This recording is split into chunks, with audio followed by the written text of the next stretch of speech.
Ó, meu bom dia a todos. Meus companheiros, vamos hoje falar um pouquinho ali, uma passagem no livro de Daniel. Talvez você já saiba ali bastante, o suficiente, até mais do que eu. Mas vale a pena a gente recapitular, né, aquilo que nós já sabemos. Por outro lado, tem pessoas que não conhecem essa passagem.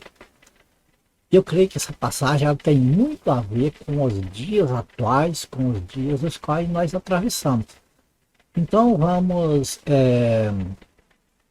meditar um pouquinho, tá bom? Vamos lá, as Sagradas Escrituras então.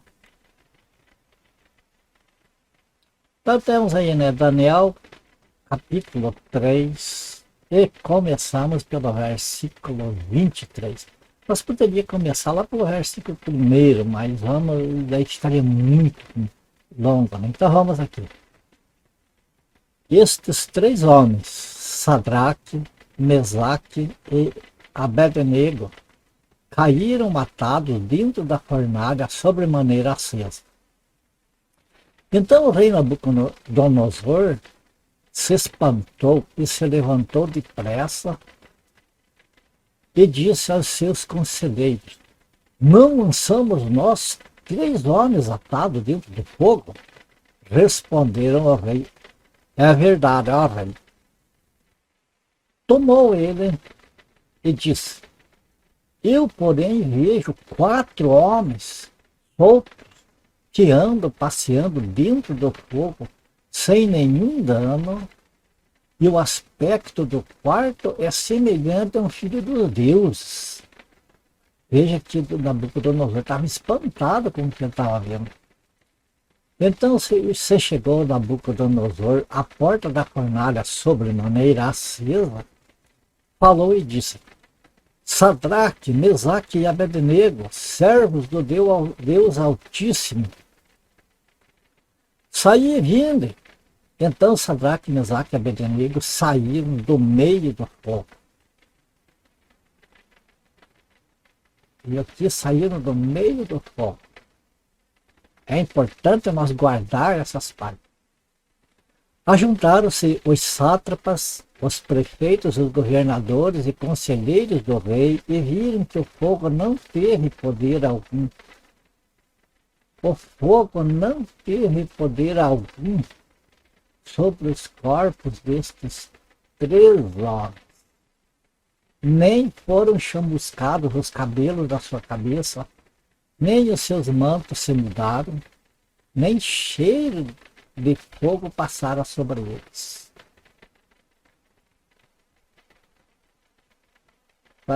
Falou Nabucodonosor e disse: bendito seja o Deus de Sadraque, Mesaque e Abednego, que viu o seu anjo e livrou seus servos que confiaram nele. Aqui está o X da questão, que nós precisamos ver hoje, os dias que nós estamos vivendo, e nos lembrar dessa palavra: livrou seus servos que confiaram nele.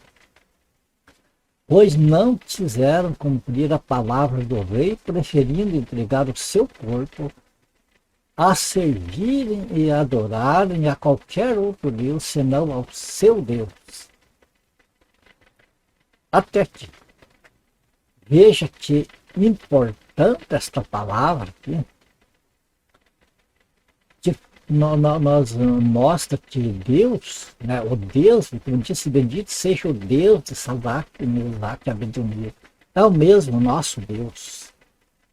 Esse Deus que nós cremos, confiamos e servimos por meio do Senhor Jesus Cristo, né, é o Deus, é o mesmo Deus que livrou Sadraque, Mesaque e Abednego da fornalha de fogo. Por quê? Por que livrou? Porque confiaram nele. Veja que o segredo aqui do livramento está na confiança que nós depositamos em Deus. O desespero é o pior inimigo das pessoas. Sabe? Então, hoje, na situação que nós estamos vivendo, nós temos de olhar para essa palavra, principalmente essa palavra, Tá certo? Veja que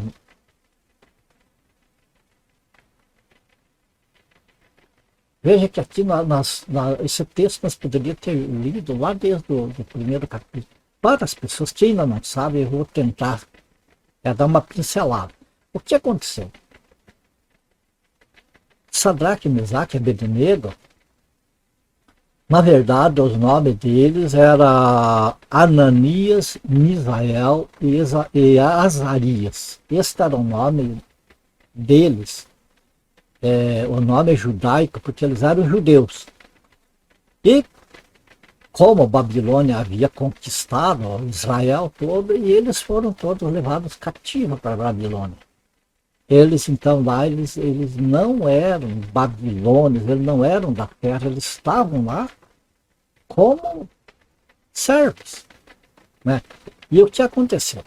Lá na Babilônia, então, o rei Nabucodonosor, ele erigiu uma estátua de ouro e ele fez uma convocação. Todo o pessoal de toda a raça, língua, rico, pobre, todos. Teriam então que quando os músicos ali tocassem os seus instrumentos, todos tinham de se ajoelhar diante daquela imagem. Era a inauguração ali, era a consagração daquela imagem. Então, todos, sem exceção, teriam que se ajoelhar e então reverenciar, né, adorar aquela imagem. Agora, esses três jovens, como eles eram fiéis ao Deus vivo, não aos deuses de pedra, de pau lá da Babilônia, eles eram fiéis ao Deus vivo, eles se negaram a prestar essa adoração. Aquela imagem do rei, e o rei se enfureceu, porque o decreto ali era que aquele que não prestasse essa reverência, aquela estátua de ouro, seria lançado numa fornalha de fogo. A fornalha estava lá, pronta, acesa, para quem desobedecesse a ordem de ser lançado lá. E esses três jovens, eles se recusaram, eles preferiram enfrentar a morte, ser queimado vivo, do que adorar aquela imagem de ouro. Essa imagem de ouro, amados, ela tem um significado hoje para nós. Porque veja que ali a ordem do rei, ali daquele governo, era para adorar o que? Uma estátua de ouro. E hoje, infelizmente, na cristandade está cheio de pessoas que preferem adorar o ouro do que entrar na fornalha lá. Preferem deixar o Deus vivo de lado e adorar o ouro. Não, hoje não é uma estátua de ouro que nós vemos, mas simbólico para nós hoje. Hoje é o ouro mesmo. O tintim, o carvão, o grampo, enfim, o dinheiro, a riqueza. Então, hoje a cristandade está correndo atrás de riqueza, quer dizer, está se dobrando, está sendo vencido pela ganância e deixando a confiança no nosso Deus de lado, percebe? Mas esses três jovens, o que eles fizeram? Eles preferiram a morte, se fosse o caso, do que deixar de confiar no Deus vivo, no Deus que eles serviam, que é o nosso Deus, que nós cremos também. Então, quando nós vimos aqui, o rei se enfureceu, não podia passar por cima do decreto que ele mesmo assinou. Então, o que ele fez? Ele mandou 7 vezes mais aquela fornalha e mandou então amarrar aqueles jovens ali do jeito que eles estavam, com chapéu, com roupa, manto, tudo. Amarraram-os com cordas e lançaram na fornalha. Aquecida 7 vezes mais. O que aconteceu? Aquelas pessoas que lançaram eles na fornalha caíram junto e foram consumidos pelo fogo. E eles, no entanto, eles caíram na fornalha. E o rei olhou. Ué, mas não foi lançado 3 homens? Sim, rei, foi 3 homens. Então por que tem 4 lá dentro andando pelo fogo lá e não se queima? Percebe? Depois nós vimos para frente ali, que o próprio rei falou que Deus mandou seu anjo lá para livrar aqueles 3 jovens porque confiaram nele. Percebe? Então, quando nós pegamos essa passagem aqui, que aconteceu lá na realidade, e nós olhamos para os nossos dias de hoje, olha em volta de você o que está acontecendo. Então, nós olhamos essa passagem real lá, mas como simbólica para nós aqui. Porque nós estamos vivendo, amados, um momento idêntico àquele. Claro, com elementos diferentes, mas com o mesmo sentimento.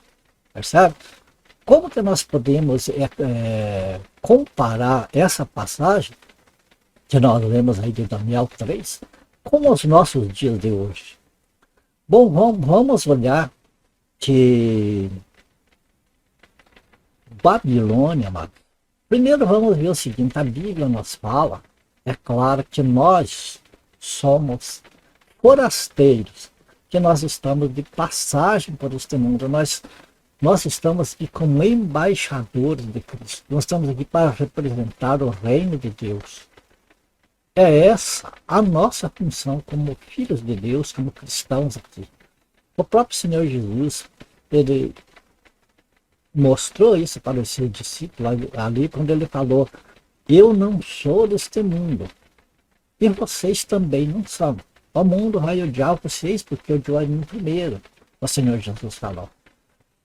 Então, fica claro que nós não somos deste mundo, nós estamos aqui de passagem.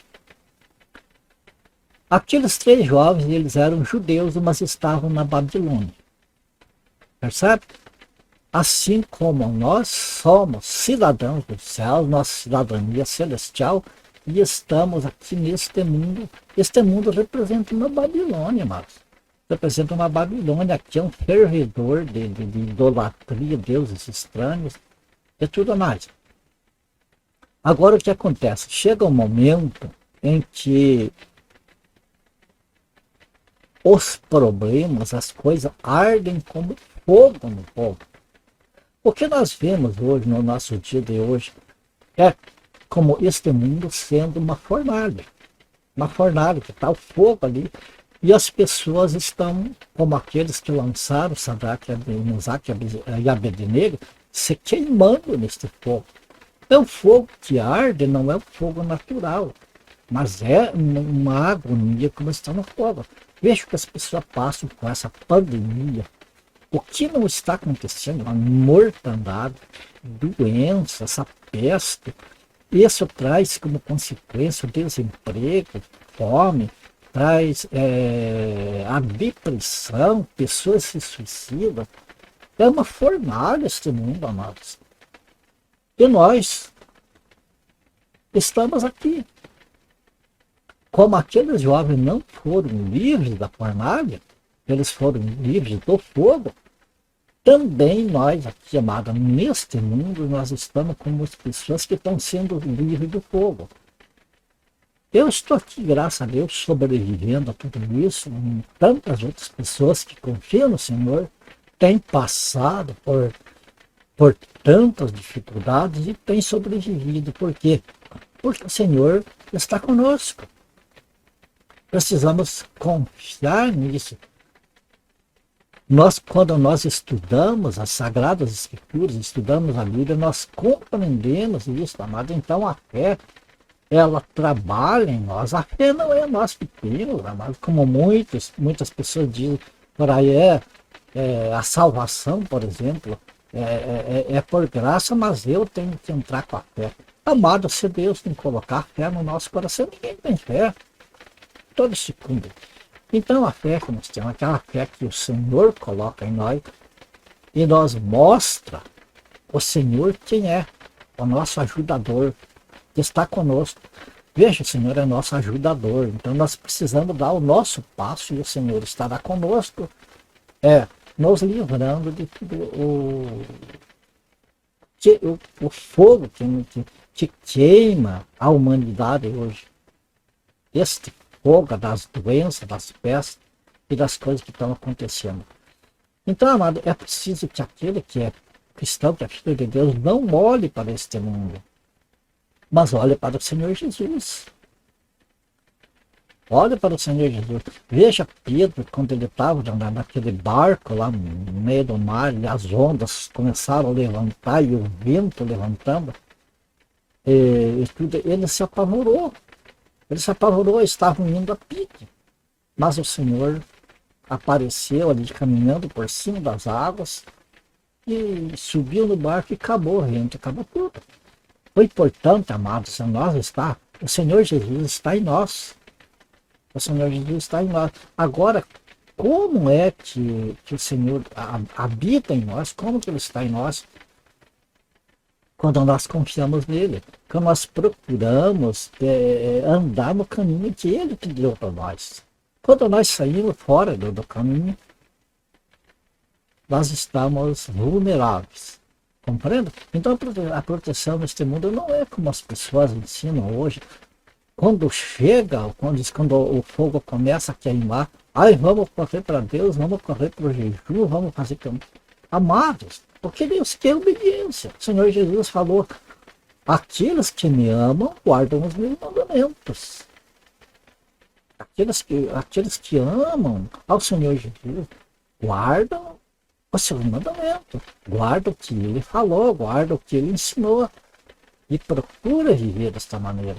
Nós não temos que tentar ser mais santos do que qualquer outra pessoa. Somos iguais a qualquer um. Temos que ter paciência com aqueles que não entendem, mas procurar levar a verdade para todos.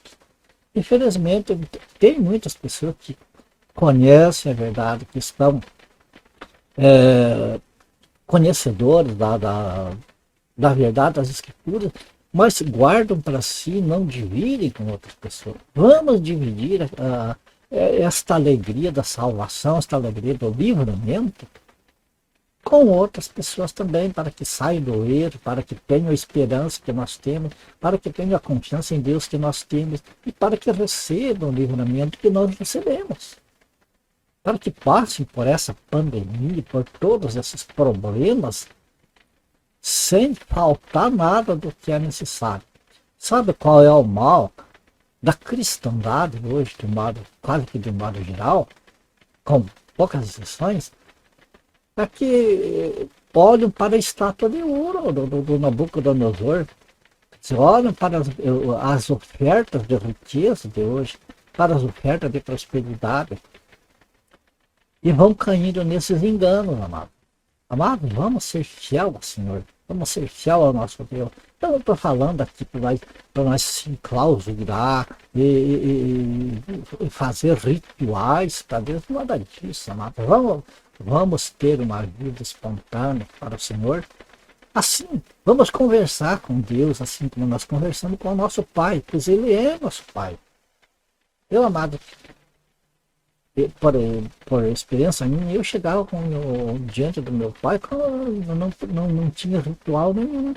Tinha aquela confiança, aquele amor de pai e filho. Eu falava, meu pai me escutava, né, quando ele ainda estava vivo neste mundo.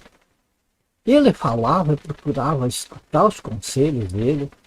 Eu procurava seguir os conselhos dele, porque eu sabia que era para o meu bem. Eu sabia que se meu pai me dizia que alguma coisa não era bom para mim, ele tinha muito mais experiência do que eu. Era melhor seguir o conselho dele. Então, se eu não seguisse o conselho dele, eu poderia me machucar. Eu poderia ter problemas. E assim acontece, amado. As pessoas hoje, o que acontece é que deixam dos conselhos da Bíblia para seguir pessoas que têm visão. Eu vi, fui no céu, fui no inferno, fui não sei aonde. Eu morri, ressuscitei, não sei o que tem. E esse tipo de coisa, mas que o Senhor não deixou nada disso para nós seguir. O Senhor deixou para nós seguir a palavra dele, para nós seguir. O Senhor Jesus, Ele é o caminho, a verdade e a vida. E ninguém, diz o Senhor Jesus, ninguém vem ao Pai se não for por mim. Então, que adianta nós ficar seguindo outras coisas, ficar seguindo proposta de riqueza, proposta de prosperidade, proposta de saúde, proposta de tantas coisas que homens propõem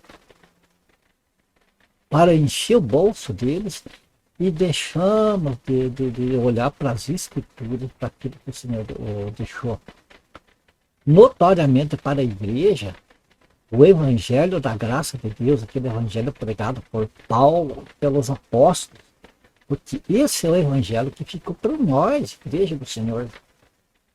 Nós vemos no Antigo Testamento, é válido, devemos ter o maior carinho do Antigo Testamento, mas devemos ter a cautela de entender que são sombras das coisas futuras. Então, muitas partes do Antigo Testamento é como uma fotografia e hoje o Novo Testamento, a igreja, é como a realidade, não é uma fotografia. Então, o Antigo Testamento traz lições maravilhosas para nós. É a palavra de Deus, é as escrituras sagradas que Jesus, os apóstolos, se referiram a elas. Mas não vamos misturar coisas que é para o povo de Israel, por exemplo, como sendo para a igreja. Porque daí gera confusão e não entendemos nada. Tá certo, meus queridos e meus irmãos e irmãs que me acompanham? Vamos lá lembrar desta palavra, irmãos, agora nesses dias de dificuldade, quando o fogo deste mundo começar a lamber a nossa porta, vamos nós lembrar que esses 3 jovens, eles confiaram no Senhor. E o fogo não queimou eles. Assim, esse fogo que está hoje queimando neste mundo aí a humanidade, vamos ter confiança que, como aqueles 3 jovens falaram diante do rei, quando o rei chamou eles, falou para eles, se vocês não... Ele deu a segunda chance, né? Agora vamos ter essa jornada 7 vezes e os músicos vão tocar os seus instrumentos novamente e vocês 3 agora vão se ajoelhar diante da estátua e vão adorar a estátua de ouro. Caso vocês não façam isso, vão ser lançados na fornalha. Qual foi a resposta daqueles 3 jovens? Sabe, ó rei, que o nosso Deus pode nos livrar da fornalha e livrar das tuas mãos. E se ele não livrar também, tudo bem. A vontade do Senhor seja feita. Quer dizer, eles disseram para o rei, assim, olha, rei, se chegou a nossa hora de nós partir com o Senhor, beleza, tranquilo, estamos aí. E se não é a nossa hora, o nosso Deus vai te livrar da tua mão e da tua fornalha. Mas não vamos adorar a estátua de ouro de maneira nenhuma. Então, amado, o Novo Testamento hoje nos ensina a respeitar as autoridades, a respeitar os governos. O próprio Senhor Jesus fez diferença entre o reino de Deus e o reino aqui da terra, quando ele disse, dai a César o que é de César, mas a Deus o que é de Deus. Nós vemos que o Novo Testamento hoje nos ensina a orar pelos governos, não devemos falar mal dos governos, não devemos se revoltar contra eles. Não devemos interpretar mal esta palavra que o Sadraque, Mesaque e Abednego disseram para o rei. Não devemos interpretar mal que devemos se revoltar, nós não devemos se revoltar contra a autoridade, devemos ser obedientes. Desde que as leis não venham a nos afastar, a nos obrigar a se afastar do Senhor, a se afastar a nossa confiança no Senhor. Se alguma lei vir obrigar um cristão, porque se você não fizer isso, não fizer aquilo, então você vai ser preso, você vai passar por isso para aqui. Tudo bem, senhor governador, senhor prefeito, senhor presidente, seja quem for. Tudo bem, pode me levar para os Estados Unidos, mas não vou fazer isso aqui, porque isso aqui vai estar me afastando da minha fé no meu Senhor. Mas fora disso, amado, devemos orar pelas autoridades, pelo governo, e devemos respeitar as leis, porque as Sagradas Escrituras nos mandam fazer isso. Mas vamos lembrar, a nossa confiança no nosso Deus, no nosso Senhor Jesus, não pode ser abalada por nada, de maneira nenhuma. Tá bom? Aqui terminamos, o vídeo já ficou longo, mas eu dou graças a Deus por a gente ter esta oportunidade de eu recapitular isso aqui, de também você me dar a oportunidade de dividir com vocês isso que eu tenho aprendido. Eu fico feliz por isso e que o Espírito Santo, então, ele ministra aí no teu espírito, aí no teu coração. E a minha oração é para que o Senhor te abençoe, te guarde, que a graça do Senhor Jesus seja abundante em tua vida e a tua família. Ore por mim, pela minha família. E se for da graça do Senhor, nós nos vemos no próximo vídeo. Portanto, até lá, na paz do Senhor Jesus. Até.